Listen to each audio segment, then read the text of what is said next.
Bien, queremos hablar de un tema que la verdad es que está preocupando a gran parte de la población y tiene que ver con el acceso a la vivienda propia, tiene que ver con el costo hoy día de lo que cuesta justamente acceder a un crédito hipotecario, por ejemplo, porque hay un estudio que estima que el 40% más o menos de los hogares, esto es bastante, un 40%, ya no serán elegibles para créditos hipotecarios. ¿Esto por qué? Por el alza de las tasas y también la baja en los plazos. Ya no están dando crédito a 30, están dando crédito a 20 o quizás a menos. Conversamos con el CEO de Inversión Fácil y experto en finanzas hipotecarias, Cristian Lecaros, quien, entendemos, ya está conectado con nosotros. Ahí está, Cristian, ya te vemos. Muy buenos días, ¿cómo estás? ¿Cómo estás? Muy buen día. Cristian, buenos días a ti. Mira, la verdad, queremos entender si son buenos días para todos o no, en términos de las personas a lo mejor que están buscando, ¿no? Que están juntando dinero, que tienen el proyecto de tener la casa propia, que quieren acceder a un crédito hipotecario. ¿Cuál es la situación que hemos visto y si es verdad todo lo que hemos escuchado respecto de lo difícil hoy día o cómo ha cambiado la situación para las personas que están teniendo este plan, ¿no? De tener una casa, un departamento? Bueno, efectivamente, el aumento de las tasas hipotecarias que hemos visto en los últimos meses es algo real, que obviamente ya muchos chilenos lo han sentido en su economía personal con respecto al acceso al crédito hipotecario, que se ha hecho más difícil, porque por un lado ha aumentado la tasa y por otro lado nos hemos encontrado con que algunos bancos todavía quedan, por ejemplo, mutuarias todavía que están dando crédito a 30 años, pero ya hay una restricción de la banca, algunos de ellos a crédito a 15 años, a 20 años, a pedir tal vez más pie. Si antes era el 10%, algunos de ellos están pidiendo el 20% para la primera vivienda. Y eso sin duda alguna que hace que varias familias lamentablemente queden muy cortas con respecto a ese ratio que pide la banca, que es el 25% del ingreso disponible vía dividendo, y finalmente lamentablemente no pueden acceder a la vivienda como antes lo tenían planificado. Sería interesante que nos puedas explicar, Cristian, desde tu punto de vista, porque además tú entiendes, eres experto en finanzas justamente hipotecarias, ¿qué es o cuáles son las variables que han generado este escenario del día de hoy en simple? Lo que pasa es que el efecto es multisistémico. Voy a tratar de ser simple porque no es solamente un solo efecto.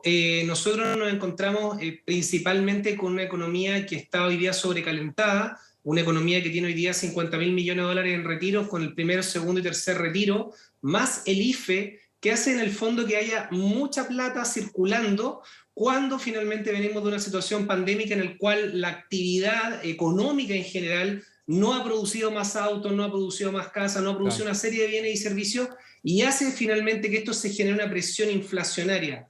Esa presión inflacionaria lleva a que el Banco Central busque aplacar, por así decirlo, la fiebre de la economía y hace este efecto de aumento de la TPM, la tasa de política monetaria, hace que el dinero sea más caro, eso impacta la tasa de interés de largo plazo y que a la vez estos retiros impactan la AFP, que se fondean con los bancos para este tipo de instrumentos y hace que el banco, por ejemplo, ya no pueda tener este crédito a 30 años, sino que tenga que ofrecerlo solo a 20 o a 15 años. Entonces son dos efectos, ante otros más que por supuesto Sí, existen, que sí. le pegan muy directamente al tema hipotecario que estamos hablando ahora. Cristian, o pongámonos en algunos casos concretos, ¿te parece? Hagamos un ejercicio.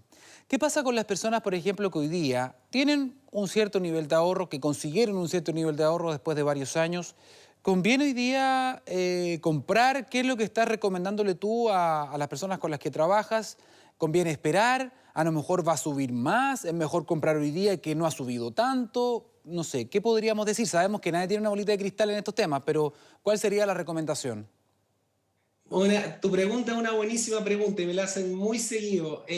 Yo creo que si una persona tiene hoy día capacidad de crédito, independientemente que tal vez la tasa tenía un alza, cuando revisamos la tasa en los últimos 10 años, nos encontramos que sigue siendo una tasa competitiva, especialmente las tasas mixtas. Entonces, la idea es que esa persona, si encontró una casa ahora, una buena oportunidad de compra, con algún descuento, o se compró una propiedad durante los últimos 3 años, se estaba dando el pie de alguna promesa de compraventa, la idea es no perder esa plusvalía, dejar finalmente de pagar arriendo y por ende mi recomendación sería igualmente comprar porque siempre tenemos la posibilidad de la portabilidad financiera para después poder refinanciar esa deuda y si en el peor de los casos ese dividendo en algún momento nos va quedando cada vez más complejo, siempre podemos vender ese inmueble y tal vez capturar parte de esa plusvalía en esa venta. Entonces creo que la invitación a las personas sería que traten de no perder esa compra, tratar de complementar ingresos, también existen no solamente la banca, las mutuarias que están hoy día dando créditos todavía a 30 años y por ende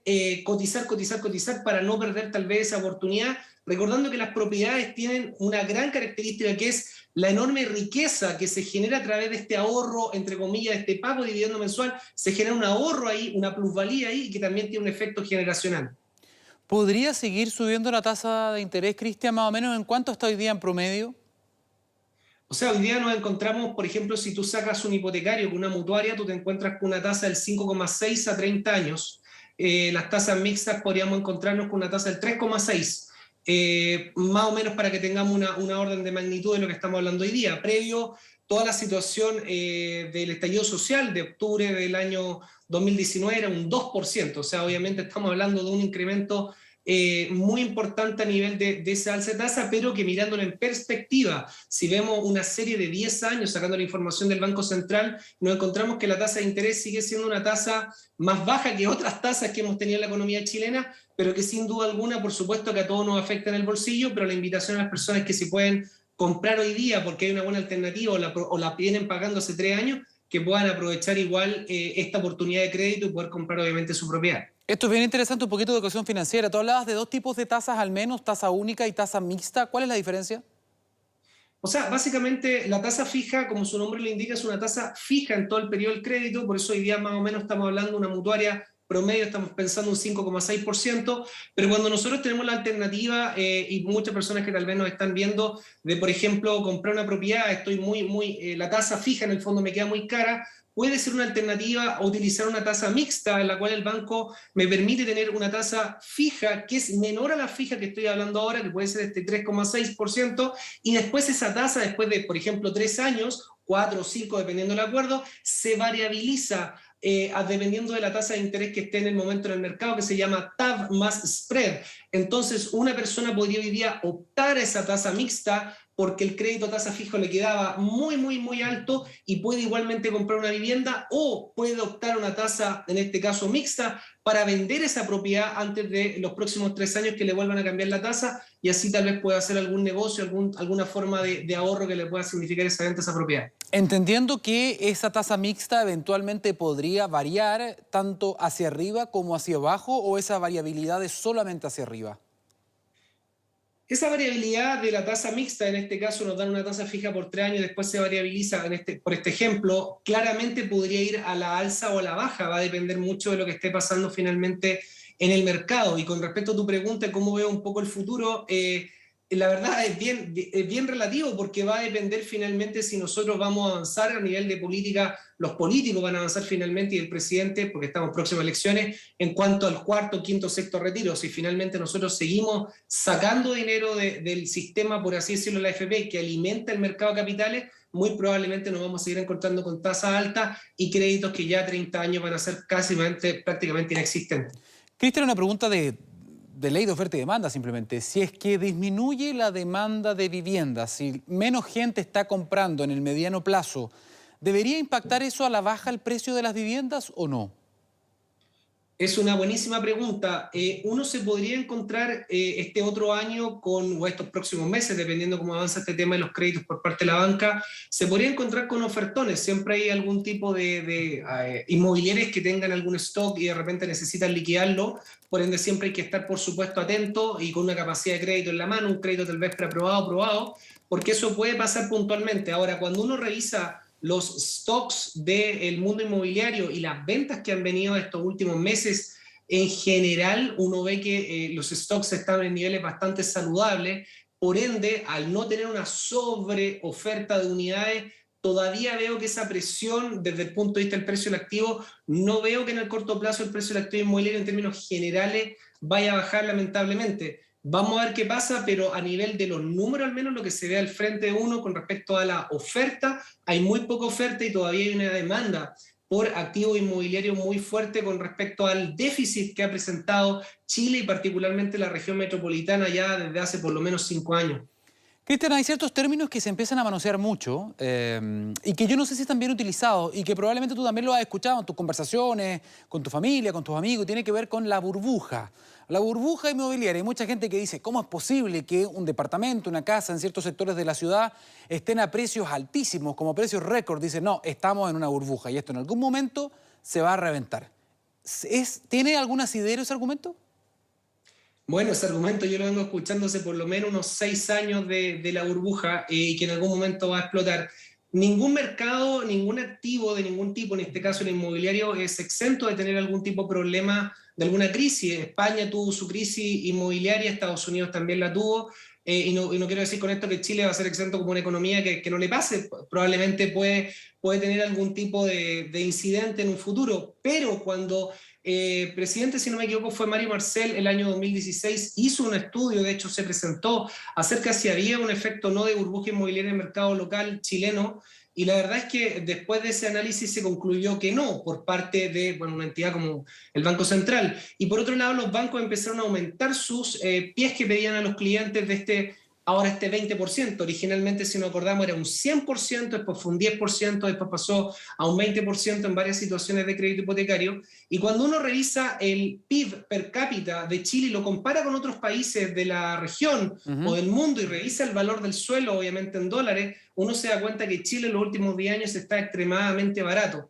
Y por último, para complementar de que no habría una burbuja, lo que más uno ve en el mercado inmobiliario es que hay muchas restricciones de altura, de desarrollo de Sí, unidades. No sí. tenemos un plan urbano de desarrollo en la región metropolitana que nos permite decir, esta zona que va a llegar un metro vamos a tener, invento, 500 departamentos a través de diferentes torres para, obviamente, descomprimir toda esta demanda que estábamos hablando recientemente. Entonces creo que por ahí va más el problema que tiene que ver con todas estas restricciones comunales, sobre todo los ejes de metro que no nos hemos podido poner de acuerdo y que hace que obviamente no esté la oferta para la demanda subyacente por activo inmobiliario. Otra consulta práctica, ¿ah? Estamos haciendo una asesoría para toda la gente que nos está viendo. Si están pensando hoy día en comprar una vivienda, ¿conviene o qué conviene más? ¿En verde, en blanco, ya terminada? ¿Cuál es la recomendación? Siempre en general cuando uno va a comprar una vivienda, la recomendación así en general que yo daría es tratar de comprarla, por supuesto, en una etapa blanca, es decir, cuando la inmobiliaria está recién limpiando el terreno, está prácticamente demoliendo ese terreno, hay un permiso de edificación para que la persona obviamente todas las personas que nos están viendo puedan obviamente tener una promesa de compraventa sobre ese bien que yo estoy documentando, ¿cierto? Yo voy a dejar cheques. Puedo pagar en cuotas, puede ser un proyecto a 3 años, entonces me da mucho tiempo para ir yo colocando una cuota del pie de ese proyecto y ahí tengo la mayor plusvalía, que es desde el inicio mismo, por así decirlo, cuando se está demoliendo esas casas que están alrededor de ese proyecto inmobiliario, yo podría tener una plusvalía tal vez del 15 al 20%, depende si llega el metro o hay otro tipo de cosas. Ahora bien, si yo me encuentro con una entrega inmediata, tengo hoy día una capacidad de crédito y tal vez esa inmobiliaria, como hablábamos recientemente, tiene un sobrestock o hay una oportunidad porque, quiere eliminar rápidamente, quiere vender esas unidades porque quiere cerrar su sala de venta, también puede ser una buena oportunidad de compra o tal vez algún departamento usado que hay una persona con algún apuro. Por ende, el consejo siempre es estar mirando, lo principal es comprar, obviamente, serían las etapas tempranas y si es entrega inmediata, buscar algún tipo de descuento de por lo menos un 10% al valor promedio que están los activos en ese momento. Ahora, ¿qué le podemos decir a la gente que está pagando dividendos hoy día, que ha visto un incremento importante? Porque todos, si no la mayoría, están en UEF y por lo tanto han visto cómo se han incrementado las cuotas también, Cristian. ¿Eso debería seguir sucediendo? ¿Debería tender a estabilizarse? ¿Qué va a pasar con eso? Bueno, también sigue siendo una extremadamente buena pregunta. Va a depender un poquitito de qué va a pasar. Tenemos presidenciales ahora encima, el cuarto retiro quedó frenado. Si desde mi punto de vista, si el cuarto retiro se hubiera aprobado, las presiones inflacionarias habrían seguido siendo muy superiores a este 6% que estamos cerrando a fin de año. Y por ende va a depender un poco de cómo se maneja el tema político y el tema macro por parte del Banco Central con respecto a qué va a pasar el otro año. Sí, yo creo que la persistencia de la inflación está, vamos a encontrarnos con una economía que va a crecer lamentablemente menos. Hoy día mucho IMASEC y mucho crecimiento económico se ve porque hay mucho dinero dando vuelta por parte de los retiros más del IFE, pero realmente vamos a ver con qué nos vamos a encontrar el otro año. Entonces, para las personas que tienen sus créditos, que han visto esta presión de UF en su dividendo, siempre va a ser una buena alternativa que las personas puedan obviamente armar su presupuesto personal y familiar, poder armarse muy bien, entender muy bien cuáles son sus colchones o no financieros, proyectando que probablemente esta inflación, al menos el próximo año, va a persistir. No estoy diciendo necesariamente que sea superior, espero que no, pero al menos va a persistir muy probablemente el otro año y por ende tener muy claro que ese dividendo puede tener ese aumento extra de un par de puntos versus el 3% que estábamos tal vez acostumbrados, lamentablemente lo veo así en el corto plazo, digamos. Perfecto. Y lo último, y ahora nos ponemos en el lado de los propietarios, quienes hoy día tienen una propiedad y que están pensando en hacer un negocio. ¿Qué le recomienda a Cristian? Se la vamos a poner difícil. ¿Vender o arrendar? Estamos pensando de una persona que puede, en este caso, vender o arrendar, dejarla en arriendo. Yo creo que aquí, bueno, un tema muy personal, va a depender mucho del horizonte de cada persona, pero en términos generales, una persona si quiere vender va a tener obviamente una liquidez, ¿cierto? Un mayor valor versus el costo de esa propiedad. Tiene en el fondo que tener inmediatamente en cuenta cuál va a ser su inversión de nuevo, o sea, si es un gasto por algún apuro económico o realmente yo lo voy a reinvertir ese capital, porque al venderlo voy a perder la plusvalía que sigue teniendo esa propiedad en el tiempo. Como hablábamos recientemente, dadas las restricciones de oferta en los planos reguladores de varias comunas de Santiago, dadas estas situaciones que nos hemos encontrado en varios años hacia atrás, la plusvalía de las propiedades ha sido tremendamente interesante. Entonces una persona que opta por arrendarla, dejarla en arriendo, se encuentra protegido por el contrato de arriendo que va a estar en UF y por otro lado se encuentra con la situación de todavía esta demanda mayor por arrendatarios, dado que varias personas de otros países sí van a seguir viniendo a Chile a buscar empleo y por ende necesitan arrendar y se va a encontrar también con esta plusvalía que explico que se da básicamente porque no está la oferta versus la demanda subyacente por comprarse una propiedad, no está la oferta, entonces se va a encontrar con este precio al alza. Esta plusvalía finalmente es el valor del activo que no tiene que ver con las mejoras que yo hago dentro del inmueble, sino con lo que pasa fuera del inmueble. Metros, colegios, hospitales, zonas urbanas, etcétera. Por ende, va a depender mucho de cada persona. Por ende, el que quiera vender tiene que tener claro el costo oportunidad o lo que va a dejar de ganar en los próximos años con esa propiedad, no solamente en arriendo, sino que también en plusvalía. Y hay que agarrar la calculadora y sacar un poco el número versus lo que quiera hacer con esa venta, ¿no? Perfecto. Muchísimas gracias por esta entrevista. Cristian Lecaro, CEO de Inversión Fácil. Muchísimas gracias por estos minutos y por aclarar varios de los conceptos que preocupan a mucha gente en este contexto, ¿no?, de presión inflacionaria. Gracias. Muchas gracias por la invitación. Hasta luego.